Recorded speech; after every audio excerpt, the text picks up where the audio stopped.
El derecho a la vida.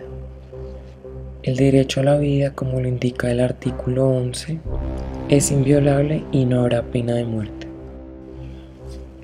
En cuanto a los datos recopilados, se encuentra generalmente que el día en el que se cometen la mayor cantidad de homicidios es el domingo. Esto debido a su asociación con la recreación y el consumo de alcohol. Que las víctimas en su mayoría son hombres entre los 15 y los 45 años, que el arma más usada es el arma de fuego, que muchos de estos homicidios suceden en la vía pública o el hogar. Esto en cuanto a aspectos urbanos. Que el hogar sea uno de los sitios favoritos de nuestros asesinos hace más complicada la labor de la policía, ya que es casi imposible evitar un homicidio que sucede en el hogar. En cuanto a aspectos rurales, los homicidios se encuentran estrechamente ligados a los conflictos políticos. En cuanto a las cifras anuales de homicidios, encontramos que a partir del 2002 hay una clara disminución de los homicidios en el país. Esto puede ser atribuido a la política de seguridad democrática, la cual le devolvió la seguridad a las vías.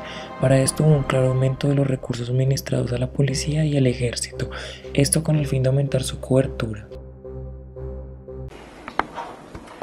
Pues mira, sin desconocer que ha habido avances en el terreno de la seguridad, en el modelo propuesto por Uribe, lo cierto es que en estadísticas Uribe ha logrado que los 10.000 más grandes propietarios de tierra de Colombia, que poseen el 62% de la superficie cultivable, puedan ir a sus haciendas. Pero 4 millones de campesinos han perdido sus parcelas y no han podido regresar. Yo propongo hacer ambas cosas. El gobierno de Uribe ha logrado, y eso hay que reconocérselo, una reducción del número de secuestros, casi algunas decenas al año, cuando eran centenares antes, pero ha aumentado el número de desaparecidos forzados, que es lo que se llaman los falsos positivos, a miles de desaparecidos en Colombia. Yo propongo reducir las estadísticas. Al mismo tiempo, podríamos concebir la política de seguridad del presidente como exclusiva sobre el conflicto armado, específicamente las FARC, con un éxito relativo sobre las FARC. Pero la mayor parte de la violencia colombiana no nace del conflicto con las FARC. Le pregunté a la Fiscalía cuántos civiles ha matado las FARC en los últimos años y me dijo 180. Y lo comparé con la cifra de homicidios en los últimos 5 años y me da 90.000. Es decir, que de los 90.000 asesinados en Colombia, la FARC mató 180. La cifra puede estar muy subvalorada, pero por más que la extrapolemos, la conclusión sigue siendo la misma. A los colombianos los está matando no el conflicto armado, sino otras razones fundamentalmente urbanas en Colombia, y en esa medida una política de seguridad no se puede quedar exclusivamente en el conflicto armado, sino que tiene que coger integralmente los factores que están matando a los ciudadanos colombianos, a esos 90.000 de los últimos 5 años, para que disminuya sustancialmente y nos colocamos en el nivel de cualquier otra sociedad que no se mata a sí misma. En cuanto a la ley de justicia, paz y reparación, podría decirse que a pesar de que esta protege de cierto modo a muchos delincuentes, la información que se puede recaudar a partir de esta es valiosa para el desarrollo de políticas y leyes que ayuden a combatir más efectivamente la violencia en el país, sin olvidar el cuidado que se debe tener en cuanto a la impunidad. La participación de las ONGs ha sido importante para la mejora en la protección del derecho, ya que gracias a estas en ocasiones se ha logrado el desmantelamiento periódico de bandas delincuenciales, lográndose así el cese de las masacres.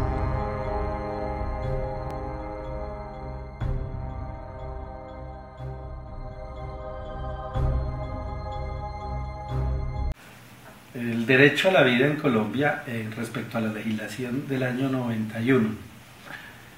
Tengo que decirte que de acuerdo al proceso de evolución que ha tenido la sociedad, de igual manera han tenido que incrementarse de alguna manera las normas y la jurisprudencia que han determinado los jueces para efectos de regular los temas de la evolución de los homicidios en Colombia.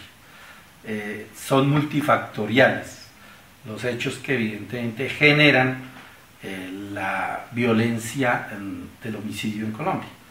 Por ejemplo, el desequilibrio económico, los temas de corrupción, la incursión de movimientos armados, los temas que tienen que ver con la delincuencia común, las bandas criminales que han tenido o que han llegado a puntos de organizaciones propiamente delictivas y se han transformado en empresas criminales, los desequilibrios o las condiciones de indefensión que viven personas en algunos medios o de algunas circunstancias en Colombia han generado que esos fenómenos tengan unas connotaciones diferentes, hayan evolucionado por condiciones diferentes, y por esa razón la normatividad y la jurisprudencia, repito, hayan tenido que ajustarse a esos hechos.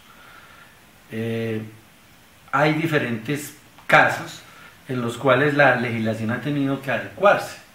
Por ejemplo, los falsos positivos, las desapariciones forzadas, los homicidios de lesa humanidad, que evidentemente se han desarrollado, han generado que tengan que crearse leyes a partir de la vigencia de la Constitución del 91 y jurisprudencias que regulen el tema.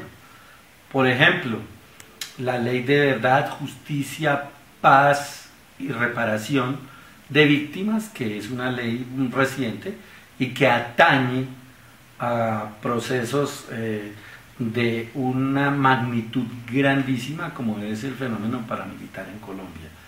De igual manera, las BACRIM, que han generado oficinas de no solamente de sicariato, sino de boleteo, extorsión, secuestro, etcétera, etcétera, que son delitos que de alguna manera tienen origen en condiciones de criminalidad evolucionada de la sociedad.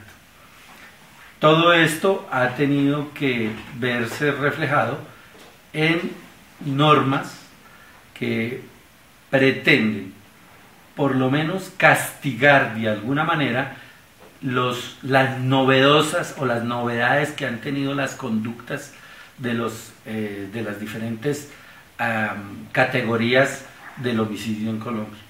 Van desde delitos comunes, del riña común, hasta delitos ya de empresas organizadas.